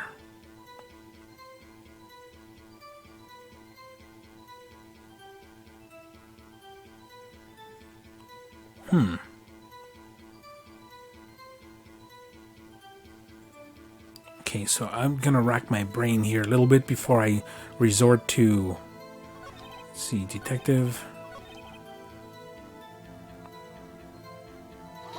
Whoops.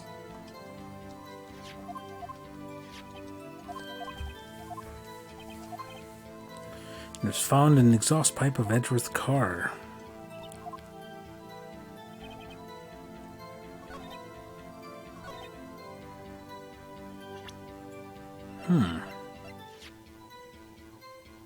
I wonder if this has something to do with, what's his name? Von Karma.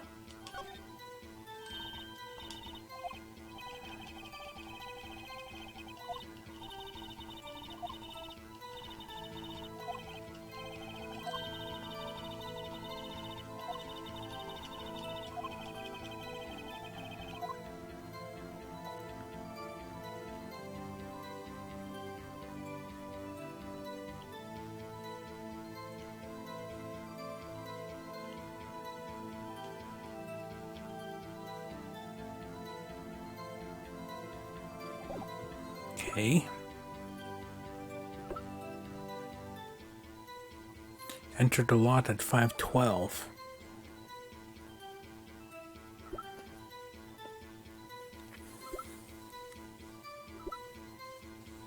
Muffler.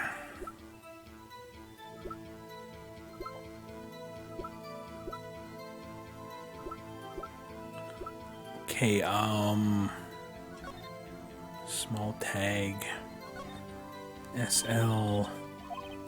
SL9, and that's number 2. I think number 1 is supposed to be something. Let's see. What is number 1?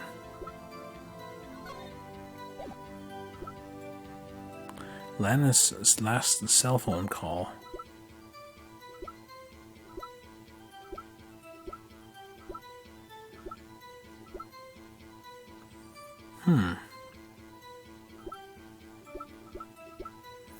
Yeah, this is real. Okay, I'm gonna have to. I'll be right back. I gotta check something. Well, I'm just gonna check this to see what I'm supposed to do. Okay, so I gotta press. Let's see. I gotta press him on something here. What was it? Let's see. I'm supposed to bring up that choice again. He's supposed to add, he's supposed to say, "I'll tell you one thing," and I gotta pick a certain. Let's see. Which one is it? Let's see. I'm at a loss for words. And the perpetrator? Do you have a suspect? Well, there was a suspect. Just arrested him. Oh yeah, that's right.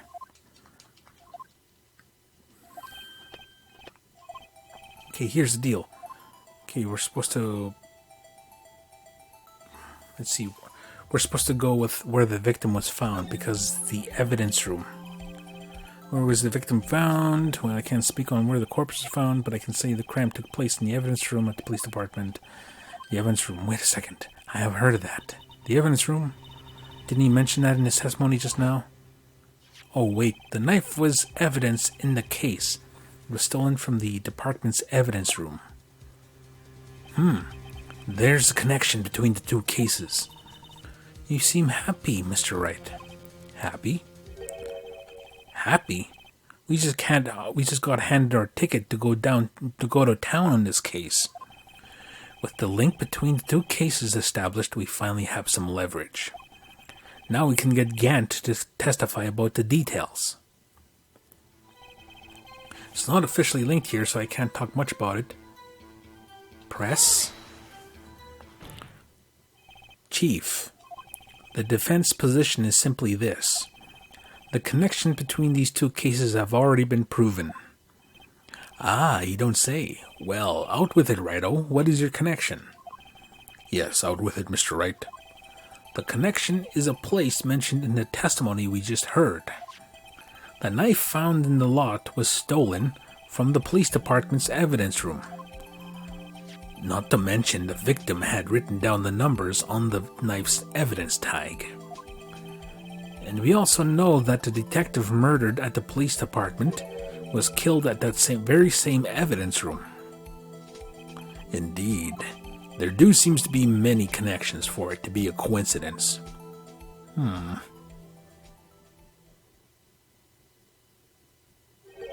You two make a good pair. It took my men 2 days to figure out what you deduced right here.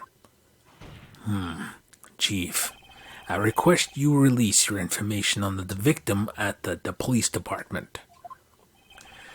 See, that's the tricky part. It hasn't been announced yet, and all.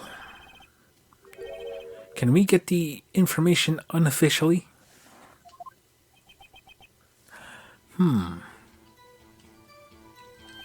Sure, why not? It's unofficial after all. What? Really? Who would have guessed? I'll cooperate, but I can't reveal the name of the victim of the department, okay? Okay, let's see.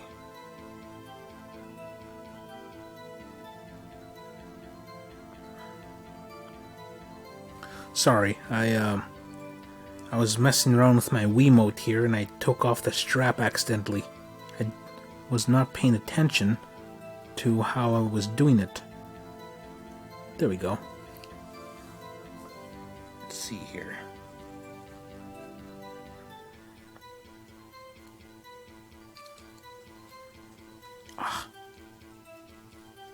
Guys, so yeah, I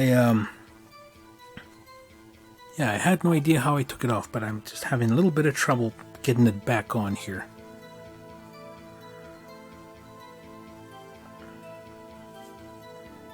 Oh, this thing's tight. There we go. Okay, I'll cooperate, but I can't reveal the name of the victim at the department, okay? I'll press that. If you're going to tell us a little, why not tell us everything? Ah, well, and case information is sticky stuff. You have to do everything properly. Oh, well, I guess I might as well try to get what I can out of him. Okay. Shave. Yes. Okay, title screen. No, not title screen. The victim's division. Okay, well, what division was this victim stationed in? Oh, you want to know that, do you? Do you? Aha. Criminal Affairs Division 1. The detectives responsible for homicide cases. Homicide? That would be the same division as Detective Gumshoe. Detective Goodman, who was killed in the underground parking lot, was homicide too. It's almost like a serial killer was after homicide detectives. Except this serial killer happened simultaneously, scientifically speaking. Well, I sure hope Detective Gumshoe is next on the list. 2 detectives were killed at 5:15. One of the prosecutors, and a knife. Wait, that's right. We're at the end here. Okay, so press. I wonder if that option will come up again if I ask him again. Oh, okay. Victim's ID number. The victim's gender, I'm going to assume that it's male. Okay, how about you tell me the victim's ID number? Sure, why not? It's not like you'll be able to tell who it is from that.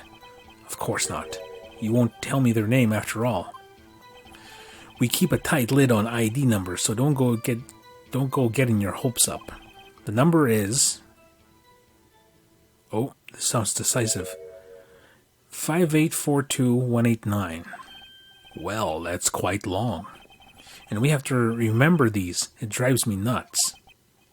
82... I can't do it. You didn't even get the first number right. Well, Mr. Wright, does this tell you anything? The ID number of the victim at the police department. This tells me something. Actually, it does, Your Honor. It does. I think, meaning, it has to be what I think it is. But what does this mean? Well, let's hear what the defense has to say. You say the ID number of the detective was murdered at the police department. Tells you something. What does it tell you? It's the same. It's the same guy. Witness.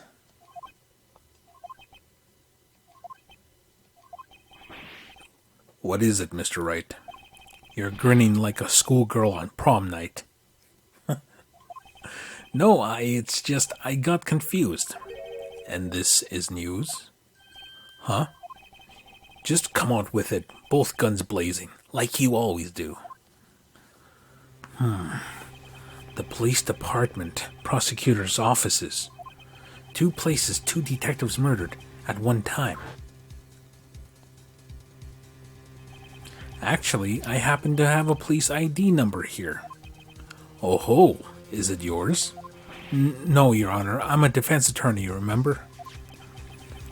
This is the ID number of our victim, Detective Goodman. Ah, shame on you, Righto. Personal IDs are top secret.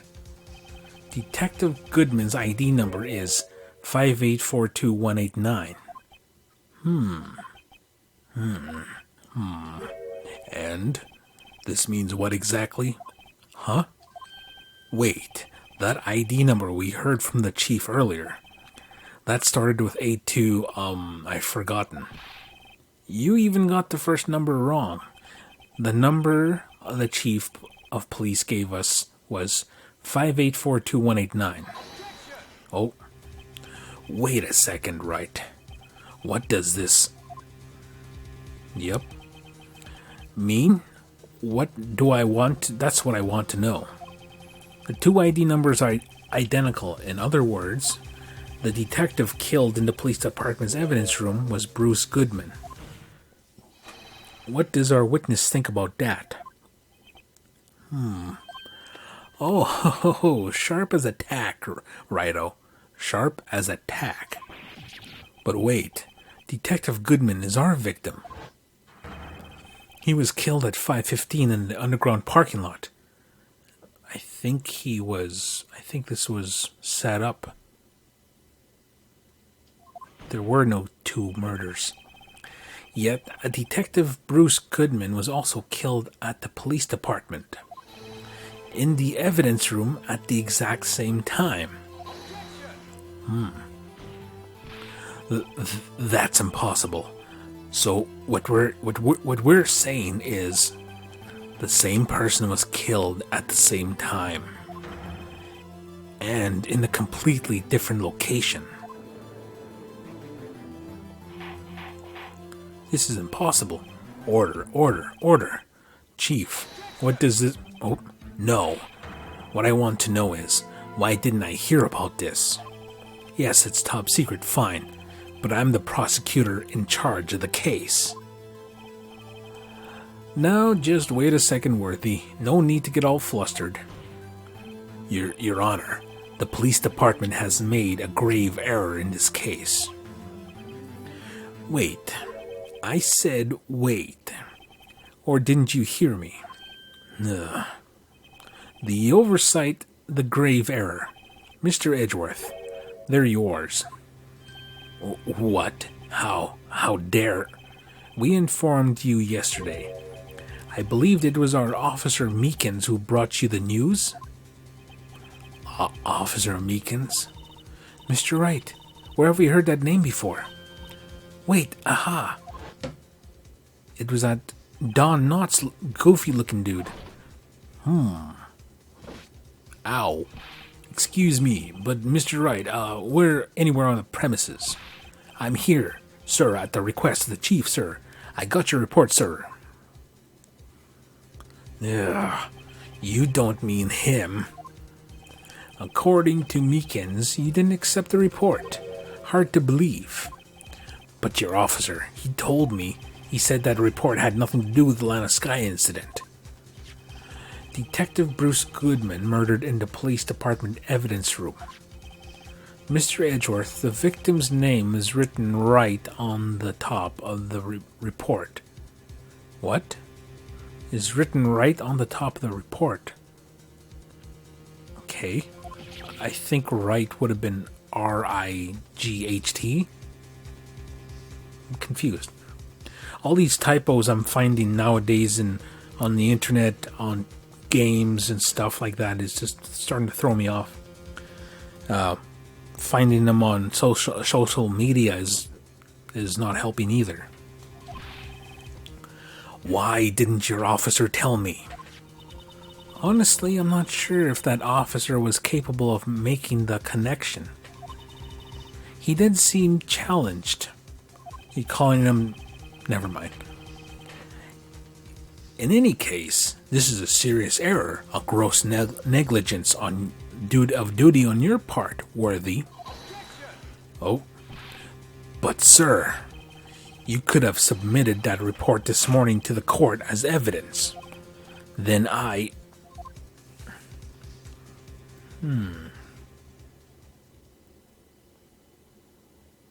Long pause. No such luck this time, Worthy, or should I say unworthy. What? Now, what was the second rule of evidence law, Well, Mr. Wright? Huh? Oh, well, it's, rule number 2. New evidence may only be submitted if it concerns the case on trial. And how is this relevant? Normally, you submit a list of evidence to be used in court before the trial. This report wasn't on that list. So, what does that mean?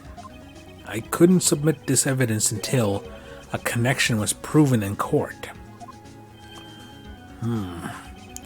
The connection was just proven by Righto over there. Good job, Righto, my boy. Huh? I was just doing my job. No. No!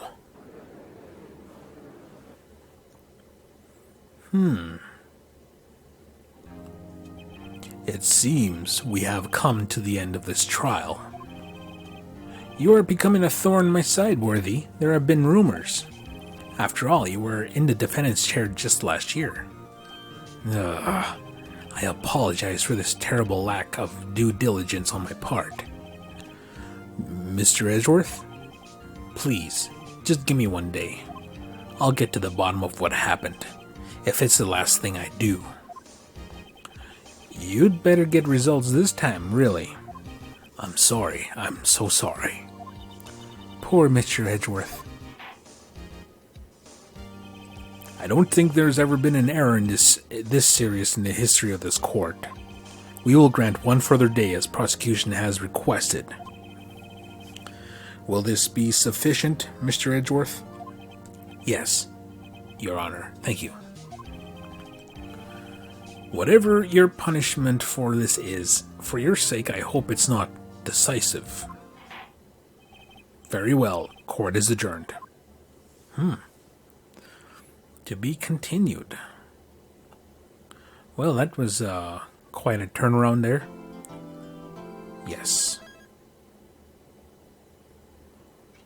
February 23, 1215, Wright & Company Law Offices. Mr. Wright, so Okay, I guess we're gonna have to stop it right here, and we will pick this up in episode 12. Okay, so I wasn't expecting that. I thought there was 2 victims, but it turns out that Bruce Goodman was killed in 2 places at once. I think Lana is hiding something, or she is trying to cover up something. Either way, it's boggling my mind. So we're gonna find out in episode 12, hopefully. Who knows how long this is gonna go, but yeah, we'll keep going. So until then, we'll catch you. Have a good one.